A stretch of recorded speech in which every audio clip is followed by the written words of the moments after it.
goes by the surname of Mallinson. Dear Deborah Mallinson, her father was a very successful club rower many years ago. Deborah now is apparently using this regatta as training for the Henley Masters regatta a couple of weeks ago. Well, it ain't a bad way to train to get to the semi-final of the elite event here. When the scullers are on the state boats, or any boats are on the state boats, on the bank there's a bunch of people who align the bows and put a flag out and give a signal to the starter, and then the starter goes through the start routine and off these two scullers go. Bit of dodgy steering there, I think, Tom. Yeah, from Robin. Maybe she's veered into the middle there. But of course, Steve Redgrave called this classification event the ultimate discipline within rowing. It is really gladiatorial in its nature, and so it's proving here at the Henley Women's Regatta. We've had some fantastic racing already, so if you are joining us, welcome. This is the Sunday morning of the Henley Women's Regatta. We're here in race 318, the first semi-final of the elite lightweight single sculls, with Robin Hart-Winks on the Berkshire station and Deborah Mallinson on the Buckinghamshire station. And obviously Robin, an established athlete. I have to confess I don't know too much about Deborah, but Robin Hart-Winks won a succession of titles at the Berkshire Regatta at lightweight level, and she is a phenomenal athlete. But as they come down the course, it's hard to tell between the two crews, but it might be Deborah out on the Buckinghamshire station who has the slight lead. What do you think, Stan? I think coming down, maybe my eyes are deceiving me, but is it Deborah out on the Buckinghamshire station who's just nudged her bows ahead? Well, I don't want the commentator's curse to hit you again, but I think you're absolutely right on this occasion, Tom, that we're in the situation where Hart-Winks has just sneaked out a lead against Mallinson. I'm just clocking what the rates are. 34 seems to be a popular rating for lightweight scullers this morning. No, that's 30 she's got down to, and she's actually already just about a length on Mallinson.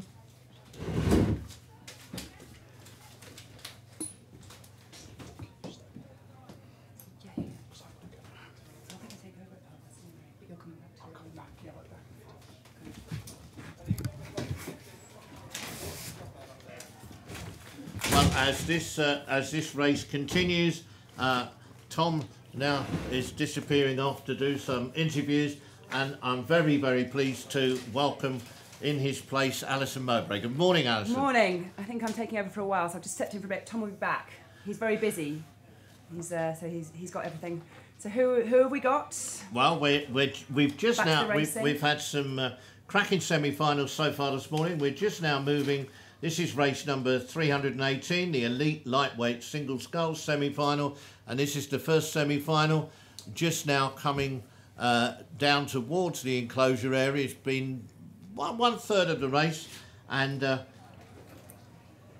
we have Edinburgh University, Robin Hart-Winks, who's been successful at Boozer several times, and she's maintaining a lead over Deborah Mallinson from Mortlake Anglian and Alpha. Deborah Mallinson being part of the Mortlake Anglian scene for many years, and now I think is probably able to race in Masters.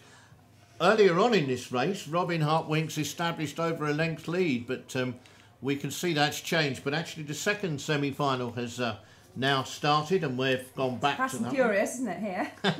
It's been like it all morning, Yeah. so this is race number 319, the other semi-final of elite lightweight single sculls. The two scullers just down at the end of the island, and we've got from Wallingford Miriam Jones Waters. She's on the left-hand side of your screen, and on the other side of the screen we've got from Asperus Rowing Club in the Netherlands, Merjan Box. Is that how we pronounce it? Let's go for that one. She seems to be have taken a good lead anyway. So both scullers went off as you'd expect. By the time we're getting through to the semi-finals, we've got two very competent scullers. They went off in the 40s. and settling now.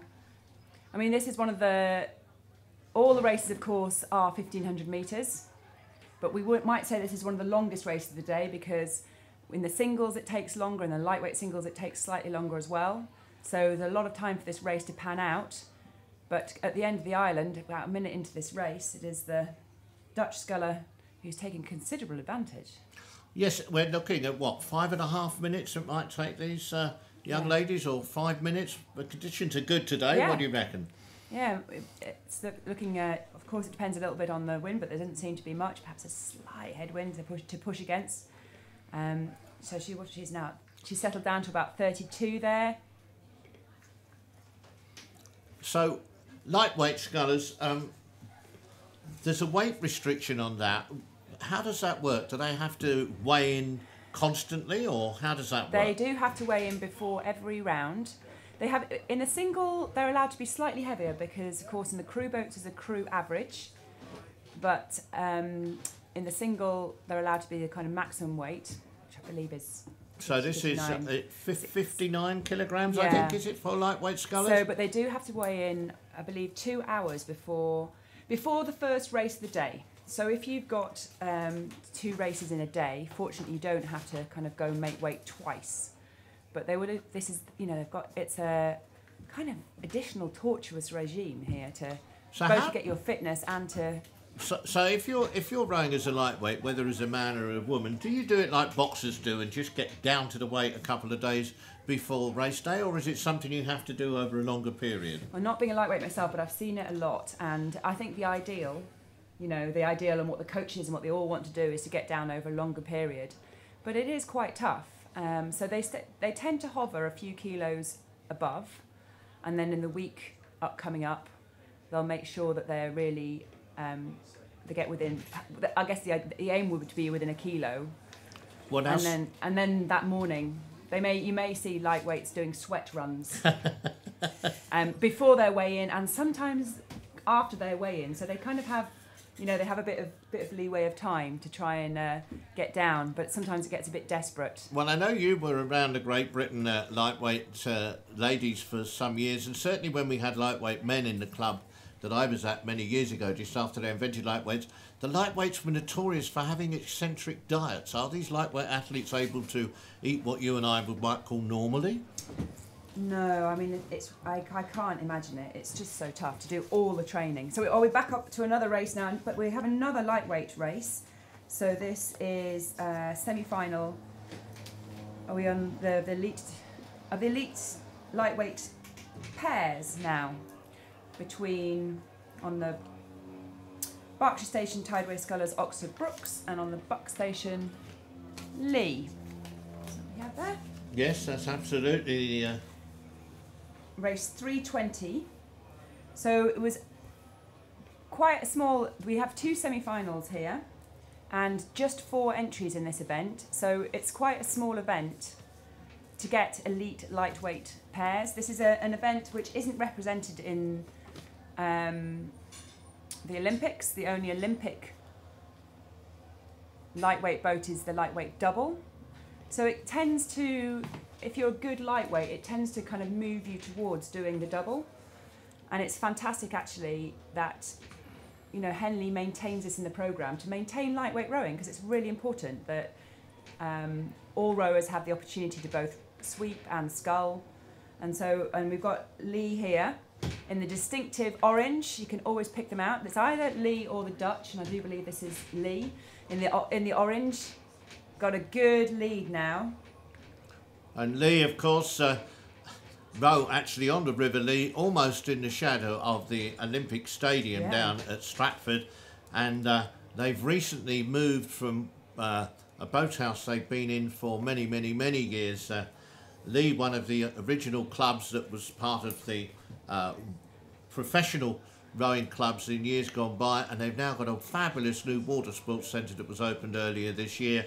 And I was talking to one of the young ladies rowing in one of their 8s here at the Regatta, and Lee are really on a resurgent. They've got athletes in all categories coming out of their ears at the moment. They've got some professional coaches there. It's one of the bases for London youth rowing, and it's really great to see that in the East End of London, one of the Olympic legacies that's really working is rowing actually in the shadow of the stadium. That's fantastic. Well, the Oxford Brookes Tideway Scullers composite pair held on for a while, up until probably about 10-20 seconds ago. They still had that important overlap, but Lee have just broken clear now. They're rating about 32. They've just dropped it down a long stroke. They've got that all-important clear water. And Rachel Lund and Maribel Vasque Flores. What a lovely name that is. Maribel Vasque Flores. Sounds quite Spanish, doesn't it? It sounds like there's something in there that's very good. They're from the Lee, and Rebecca Redker and Pippa Birch from Scullers and Oxford Brookes. I agree with you about lightweight pairs, because it also gives an opportunity for some smaller clubs where they may not have a big group of athletes to actually still have something to aspire for. I think this is one of the really important things of Women's Henley. You know, it gives, because you might, otherwise you've got the International and you've got Royal Henley, but you don't have all the events represented at the women's level, and you need them because we need the full base, you know, enough events for everybody to enter, enough events for lightweights to enter. It's so narrow at the top end with just having the Olympic double. You know, we want it to be about encouraging women and girls of all ages and, you know, both weight categories to take it up and do something. So they've opened out a fantastic lead now. They're coming past us in the commentary position. So we can see that they've opened out that lead and now really knocked it on the head. Very often they do, about here at about 1,000 metres. You know, that's their first run out. This is their first race, semi-final, but they're only 4 entries, so they haven't had to race heats or quarterfinals. So this is their first race out, so it's not surprising that Lee really wanted to stretch out there for the first 1,000 metres, but now they've kind of dropped it on the head. And Oxford Brookes, I do love the way that, you know, the crews, they fight all the way through at the back. You might as well, and they really always do. Well, this is the 27th Women's Henley Regatta. And the transformation in that quarter century in women's rowing and in this event, if you'd have sat us down when we did that first event 27 years ago and told us this is what it would be like and this was the standard, I think we would have pushed your head into the river and told you to wake up. It's just quite extraordinary. The standard, the quality, the numbers, how many of the events are oversubscribed and we have to have qualifying races. And as you said, crews come not only from all over the country. We have the Club 8s, and 3 of the 4 crews in the semi-finals in Club 8s today came from different parts of the country, and the 4th one's, yes, from the Thames Valley, but only one of the crews from the Thames Valley this year. Well, we're still 3/4 of the way through the race in this first semi-final of the women's elite pairs, and the pair from the Lee just now cruising, comfortably maintaining their lead over that composite pair from Tideway Scullers and Oxford Brookes. Yeah. And the crew on the start, not the crew that I would be expecting. I wonder what's happened to the middle race. We were expecting a second semi-final of the elite lightweight pairs. I did actually see a quick clip of a Cambridge sculler or a Cambridge pair. I wonder if there's been a scratching and a row over, because we're on the start now. It sounds very much as though there might have been... With an 8s race. So whether yes, indeed, there we are. We can see the umpire following just one of the pairs. We'll pick up which one it is. You said it was the Cambridge one. I would recognise the light blue of the Cambridge, wouldn't I? So they've got the light blue of the Cambridge. So I suspect we weren't given any information. Oh, well, we've got both crews, but it does appear just to be the Cambridge women's pair rowing over. Unless the Oxford crew is so far ahead we can't see them. No, that is just there. There we are. We can see from the drone shot that it is just the Cambridge. So the Oxford. Just 3. So we would expect Lee Rowing Club to go through to meet this Cambridge University women's pair in the final later today. So right. Perhaps a good job Lee knocked it on the head and saved themselves, because Cambridge won't have had to race out.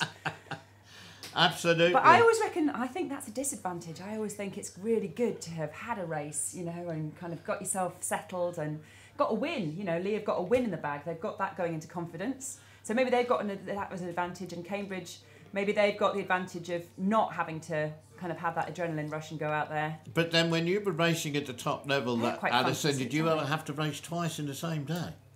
Very often. So I guess, well, certainly at regattas, you know, you're racing often in different crews. I suppose at elite level, and at the Olympics, it's rare. It doesn't happen. So here comes a grudge match: Oxford Brookes Ooh. University against Oxford University. The first semi-final of academic eights. Oxford Brookes, very, very powerful, very successful club in the men's eights, now getting to be very successful in women's eights as well. And Oxford, I don't know how many